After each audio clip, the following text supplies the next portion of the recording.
இந்த வீடியோவில் கேக்குக்கு வந்து நம்ம எப்படி வந்து ப்ரைஸ் ஃபிக்ஸ் பண்ண போகிறோன்றதை பார்க்க போகிறோம். பிஸ்னஸ் பண்ணுற ஒவ்வொருத்தரும் வந்து இதை வந்து தெரிஞ்சுக்கணும். இதில் வந்து 3 டைப்ஸ் காஸ்ட் வந்து இருக்குது. என்னென்னலாம் வரும்ன்றதை நம்ம பார்க்கலாம். ஃபஸ்ட்டு வந்து டைரக்ட் காஸ்ட்.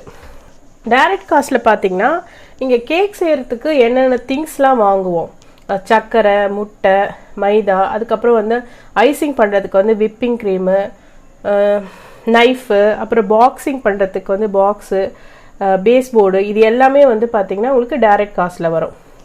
இன்டைரக்ட் காஸ்ட்டில் வந்து கேக் பேக் பண்ணுறதுக்கு யூஸ் பண்ணுற கரண்ட்டு, ஃப்ரிட்ஜில் வைக்கிற கரண்ட்டு, அதுக்கப்புறம் ஏசி யூஸ் பண்ணுறது, எலக்ட்ரிக்கல் பீட்டர் யூஸ் பண்ணுறது, இது எல்லாம் வரும்.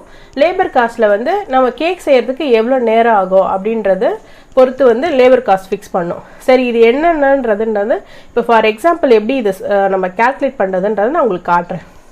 இப்போ வந்து நம்ம வந்து 1 kg வந்து கேக்குக்கு வந்து எப்படி வந்து ரேட் ஃபிக்ஸ் பண்ணுறோன்றதை நம்ம பார்க்கலாம். இப்போ ஃபார் எக்ஸாம்பிள் வந்து இது எப்படி கால்குலேட் பண்ணலாம் அப்படின்றது ஒரு டேபிள் மாதிரி நான் போட்டிருக்கேன், இது பார்க்கலாம். இதில் ஃபஸ்ட்டு வந்து டைரக்ட் காஸ்ட். இதில் வந்து இன்க்ரீடியன்ஸ் வாங்குறதுக்கான காஸ்ட் வந்து ஒரு 150 போட்டிருக்கேன்.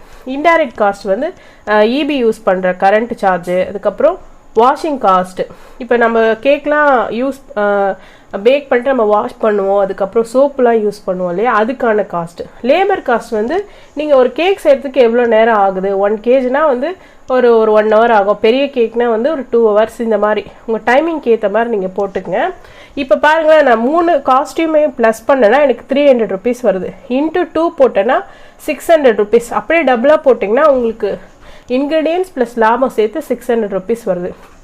இல்லை எனக்கு இது இன்னும் கன்ஃபியூஸாக இருக்குது, ஈஸியாக உங்களுக்கு பண்ணணுன்னா நீங்கள் பக்கத்தில் இருக்க பேக்கரியில் வந்து நீங்கள் 1 kg கேக் வந்து எவ்வளோ விற்கிறாங்க அப்படின்னு சொல்லிட்டு நீங்கள் அதை விசாரிச்சுட்டு அதுலேருந்து 50 rupeesலேருந்து 100 rupees வரைக்கும் நீங்கள் கம்மி பண்ணிவிட்டு நீங்கள் சேல் பண்ணிங்கன்னா ஆட்டோமேட்டிக்காக உங்களுக்கு வந்து திங்ஸு ப்ளஸ் அந்த லாபம் சேர்ந்து உங்களுக்கு கரெக்டான அமௌண்ட் உங்களுக்கு கிடச்சிரும்.